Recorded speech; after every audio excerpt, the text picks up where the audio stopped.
बिस्मिल्लाहिर्रहमानिर्रहीम। अस्सलाम वालेकुम। मैं शजीउल्लाह फिरासत, आप देख रहे हैं नेशनल और इंटरनेशनल न्यूज पर मुश्तमिल 4TV का खुसूसी खबरनामा दुनिया भर से, यानी खबरें आपकी नजर से। सबसे पहले हेडलाइंस। फ्रांस में हंग पार्लियामेंट, लेफ्ट इत्तेहाद ने कट्टर पार्टियों को रोक दिया। मिली जुली हुकूमत बनाने की कोशिशें, कई जगह झड़पें।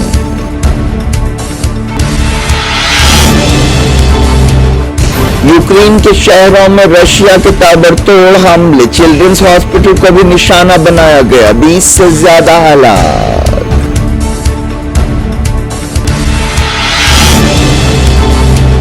मोदी मॉस्को पहुंचे, पुतिन ने की डिनर पर मेजबानी। आपसी ताल्लुकात बढ़ाने पर बातचीत। मंगल को इंडियन कम्युनिटी से मिलेंगे। यूनाइटेड नेशंस की रिलीफ एजेंसी के हेडक्वार्टर्स पर इसराइल का हमला, कहा हमास अड्डे के तौर पर इस्तेमाल कर रही थी। 9 महीने बाद भी अल-क़स्साम की फौजी सलाहियतें मजबूत हैं, हमास तर्जुमान का बयान। IDF के अड्डों पर हिजबुल्लाह के हमले।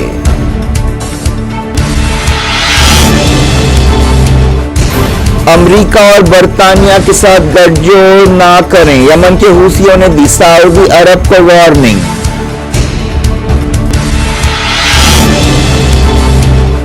नीट में गड़बड़ हुई है तो दोबारा इम्तिहान होना चाहिए, सुप्रीम कोर्ट का अहम रिमार्क। कई दरखास्तों पर सुनवाई।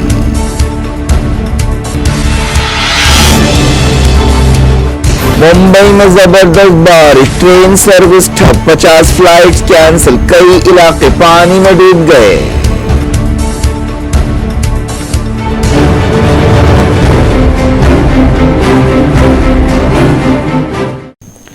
हेडलाइंस आपने देखी, अब खबरों की तफसील की तरफ आपको लिए चलते हैं। फ्रांस के इलेक्शंस में लेफ्ट पार्टियों ने कट्टर पार्टियों को शिकस्त दे दी है। इस तरह वहां पर एक हंग पार्लियामेंट बनी है। वक्त से पहले होने वाले पार्लियामेंट इलेक्शंस में लेफ्ट पार्टियों के इत्तेहाद ने ज्यादातर सीटें जीती हैं। इतवार को फ्रांस के इलेक्शंस का दूसरा राउंड था।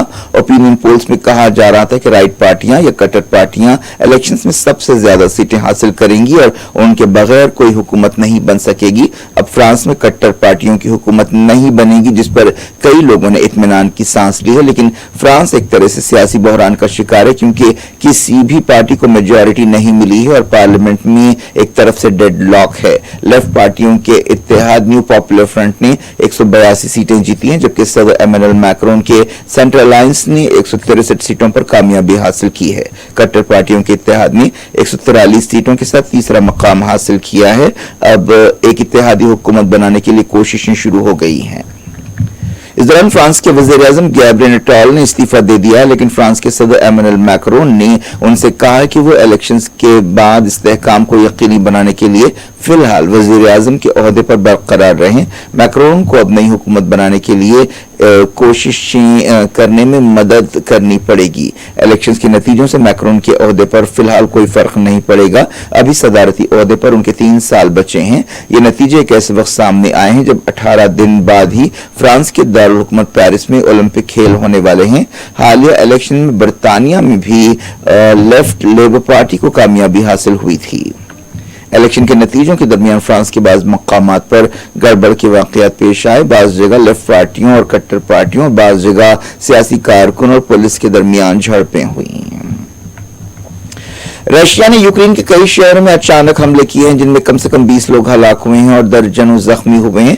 खबरों में कहा गया कि इन हमलों में कीव के एक चिल्ड्रंस हॉस्पिटल को भी निशाना बनाया गया। हमलों में 50 से ज्यादा लोग जख्मी हुए। यूक्रेन के अहदेदारों ने बताया कि दिन दहाड़े कीव, लिब्रो, करियो, सल्वानिक और रमातो शहरों में हमले किए गए। जिस चिल्ड्रंस हॉस्पिटल को निशाना बनाया गया वो पूरे यूक्रेन के बीमार बच्चों के लिए काफी अहम समझा जाता है। यूक्रेन के सदर वोलोदिमीर ज़ेलेंस्की ने एक्स पर कहा कि मरने वालों की सही तादाद अब तक नहीं मालूम हो सकी। उन्होंने कहा कि यूक्रेन के खिलाफ अलग अलग तरह की 40 मिसाइलों से हमला किया गया। अहदेदारों ने बताया कि मरने वालों की तादाद और ज्यादा हो सकती है। यूक्रेन जंग में तेजी के बीच वजीर आजम नरेंद्र मोदी रशिया पहुंचे और सदर व्लादिमीर पुतिन से मॉस्को में मुलाकात की। बताया गया कि उन्होंने आपसी ताल्लुकात को आगे बढ़ाने के रास्तों पर बात की। उन्होंने इलाकाई और आलमी सूरत हाल के बारे में भी ख्यालात का तबादला किया। ये दौरा एक ऐसे वक्त हो रहा है जब यूक्रेन जंग और गाजा जंग की वजह से दुनिया एक मुश्किल सूरत हाल से दो चार है। पुतिन ने मोदी की डिनर पर मेजबानी की। इस मौके पर रशियन आर्टिस्ट ने रवायती परफॉर्मेंस पेश किए। मोदी मंगल को रशिया में इंडियन कम्युनिटी से खिताब करेंगे। मोदी पुतिन मुलाकात की तफसीलात का इंतजार है। इससे पहले वजीर आजम मोदी रशिया और ऑस्ट्रिया के 3 दिन के दौरे के लिए रवाना हुए। इस मौके पर उन्होंने कहा कि ये दौरे इन दो मुल्कों के साथ ताल्लुकात को मजबूत बनाने का एक बेहतरीन मौका है। वजीर आजम ने रशिया रवाना होने से पहले कहा कि वो इन मुल्कों में इंडियन कम्युनिटी से बातचीत के लिए बेचैन हैं। वजीर आजम इंडिया रशिया सालाना छोटी कॉन्फ्रेंस में हिस्सा लेने के लिए ये दौरा कर रहे हैं। ऑस्ट्रिया में ये उनका पहला दौरा होगा। वजीर आजम ने कहा कि इंडिया और रशिया के दरमियान खास स्ट्रेटेजिक ताल्लुकात हैं जो पिछले 10 वर्षों में और आगे बढ़े हैं। खासतौर पर energy, security, trade, investment, health, education, culture, tourism, people to people exchange के शोबों में काफी तरक्की हुई है। ऑस्ट्रिया दौरे के बारे में वजीर आजम ने कहा कि दोनों मुल्क जमहूरियत और तनव्वुर के नजरियात को मानते हैं। वजीर आजम ने कहा कि वो अपने दौरे के दौरान ऑस्ट्रिया के सदर और चांसलर से मुलाकात करेंगे। ये 40 साल में किसी इंडियन प्राइम मिनिस्टर का ऑस्ट्रिया में पहला दौरा है। जारी इंटरनेशनल न्यूज के सिलसिले को शुरुआत करते हैं मिडल ईस्ट और खासतौर पर गाजा से। इसराइल ने गाजा सिटी में यूनाइटेड नेशंस की रिलीफ एंड वर्क्स एजेंसी के हेडक्वार्टर पर हमला किया है। इसराइली फौज ने दावा किया है कि इस हेडक्वार्टर में हमास का हथियार छुपा था और वहां हमास ने अपने हिरासती मरकज बनाए थे। इसराइल ने इन हमलों को दुरुस्त बताते हुए ये इल्जाम लगाया। इस दौरान गाजा सिटी के कई हिस्सों में इसराइल ने हमले तेज कर दिए हैं जिसकी वजह से फलस्तीनी अपनी जान बचाने के लिए भाग रहे हैं। इसराइली फौज ने तूफा, दराज और पुराने शहर के कई इलाकों को फौरी खाली करने का हुक्म दिया है। इसराइली फौज ने तस्दीक की है कि उसने गाजा सिटी में एक ऑपरेशन शुरू किया है और उसके सिपाहियों ने यूनाइटेड नेशंस के रिलीफ एंड वर्क्स एजेंसी के कंपाउंड पर हमला किया है। ऐसा इल्जाम लगाया गया कि इस कंपाउंड का इस्तेमाल हमास कर रही थी। गाजा के अलग अलग मकामात पर इसराइल के हमले जारी हैं। वजारत सेहत के हवाले से कहा गया कि पिछले 24 घंटों में 50 फलस्तीनी जाँ बहक हुए। मकामी लोगों ने बताया कि फलस्तीनी मुजाहिमतकारों और इसराइली फौज के दरमियान लड़ाई हो रही है और इससे आम लोग जद में आ रहे हैं। इजिप्ट, कतर और अमरीका हमास और इसराइल के दरमियान जंगबंदी की कोशिशें कर रहे हैं। इसके बावजूद लड़ाई जारी है। इसराइली फौज ने रफा में अपने एक आर्मी मेजर की हलाकत का इकरार किया है। इसराइली वज़ीर आज़म बेंजामिन नेतन्याहू ने कहा कि हमास के साथ होस्टेजेस की रिहाई के बारे में बातचीत के दौरान बाज मुतालबों पर कोई समझौता नहीं किया जा सकता। इस ऐलान पर कई लोग हैरत का इजहार कर रहे हैं। नेतन्याहू पर समझौते के लिए मुल्क के अंदर और बाहर काफी दबाव है। हमास तर्जुमान अबू उबैदा ने कहा है कि गाजा जंग के 9 महीने पूरे हो गए हैं लेकिन हमास की फौजी शाख अल-क़स्साम ब्रिगेड की सलाहियतें मजबूत हैं।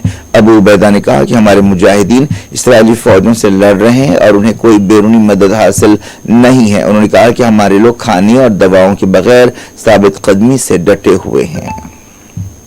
अमन कोशिशों के सिलसिले में इसराइल के सिक्योरिटी इदारे शिनबेत के सिक्योरिटी चीफ ने इजिप्ट का दौरा किया। इससे पहले मोसाद के चीफ ने भी कतर का दौरा किया था। शिनबेत के चीफ ने इजिप्ट के ओहदेदारों से मुलाकातें की। इसराइल में हजारों लोगों ने सड़कों पर निकलते हुए जंगबंदी और होस्टेजेस की रिहाई के बारे में समझौते का मुतालबा किया। एहतजाजियों ने हाईवेज ब्लॉक कर दी। एहतजाजी लीडर्स ने कहा कि बेंजामिन नेतन्याहू और हमास लीडर याह्या सिनवार ने उन्हें बंधक बनाया हुआ है। हिजबुल्लाह ने इसराइल के फौजी अड्डों पर बड़े पैमाने पर हमले किए हैं और हमलों के वीडियोस जारी किए हैं। पीर को ये वीडियोस जारी करते हुए कहा गया कि एक दिन पहले यानी इतवार को ये ऑपरेशन किया गया।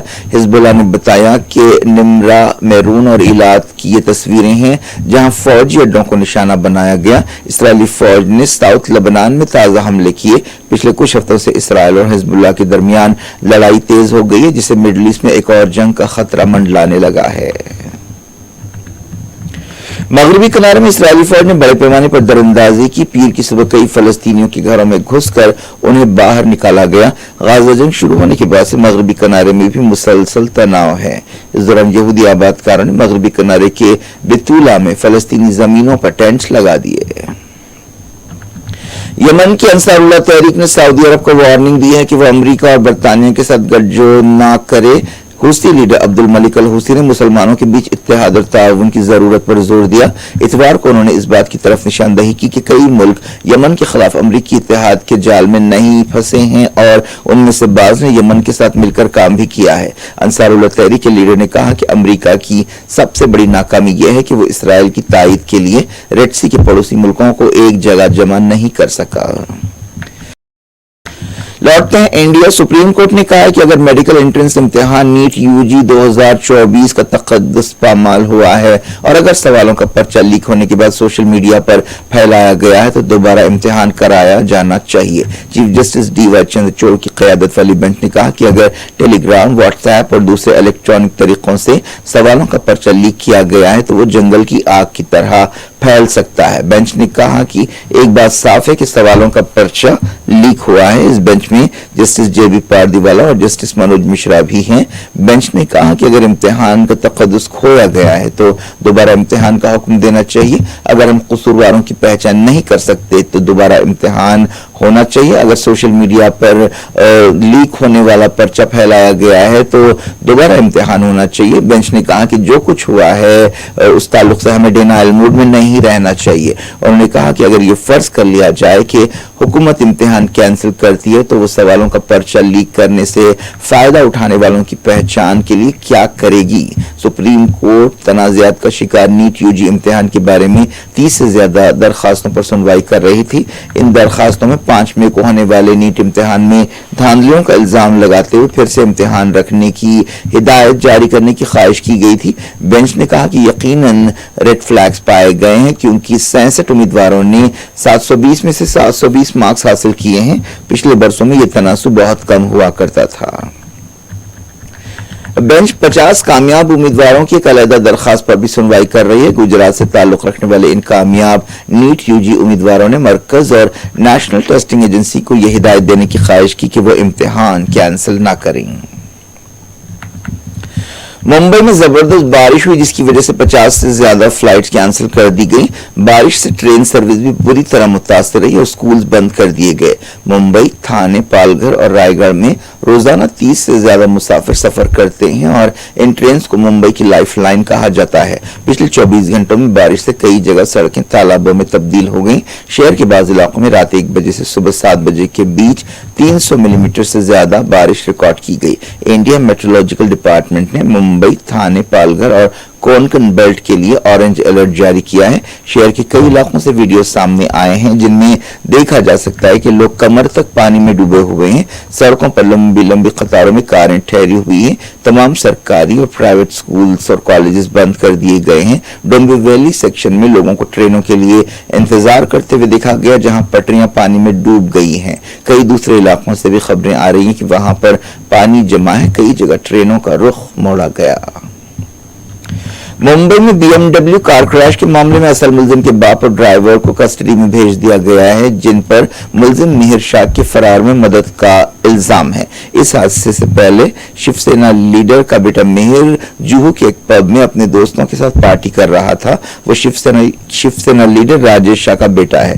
राजेश को 14 दिन की अदालती हिरासत में भेज दिया गया जबकि उनके ड्राइवर राज ऋषि को 1 दिन के लिए पुलिस रिमांड में भेजा गया। मिहिर शाह ने वर्ली इलाके में एक 2 व्हीलर को टक्कर दी थी और भाग गया था। इस हादसे में एक औरत की मौत हो गई थी और उसका शौहर जख्मी हुआ था। ये गाड़ी मिहिर शाह चला रहा था जो अब फरार है। वो अपनी ड्राइवर के साथ मरीन ड्राइव से घर जा रहा था। मिहिर शाह को पकड़ने के लिए 14 टीमें बनाई गई हैं। क्या कुछ हो रहा है आपकी दुनिया में, आखिर में हेडलाइंस दुनिया भर से एक बार फिर देखते हैं। फ्रांस में हंग पार्लियामेंट, लेफ्ट इत्तेहाद ने कट्टर पार्टियों को रोक दिया। मिली जुली हुकूमत बनाने की कोशिशें, कई जगह झड़पें।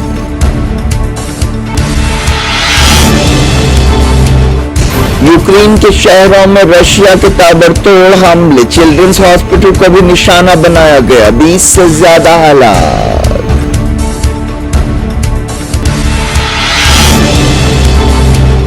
مودی ماسکو پہنچے، پوٹین نے کی ڈنر پر میزبانی، آپسی تعلقات بڑھانے پر بات چیت، منگل کو انڈین کمیونٹی سے ملیں گے۔ یونائیٹڈ نیشنز کی ریلیف ایجنسی کے ہیڈ کوارٹرز پر اسرائیل کا حملہ، کہا حماس اڈے کے طور پر استعمال کر رہی تھی۔ 9 مہینے بعد بھی القسام کی فوجی صلاحیتیں مضبوط ہیں، حماس ترجمان کا بیان، IDF کے اڈوں پر حزب اللہ کے حملے۔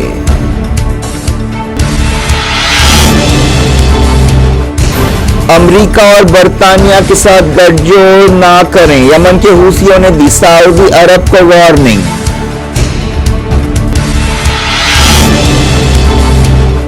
نیٹ میں گڑبڑ ہوئی ہے تو دوبارہ امتحان ہونا چاہیے، سپریم کورٹ کا اہم ریمارک، کئی درخواستوں پر سنوائی۔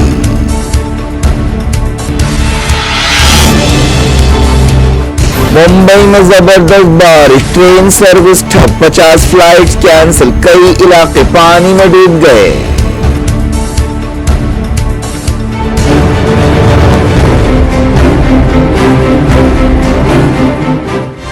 یہ تھی آج کی خبریں، اللہ کو دیں اجازت اور اپنا بے حد خیال رکھیں۔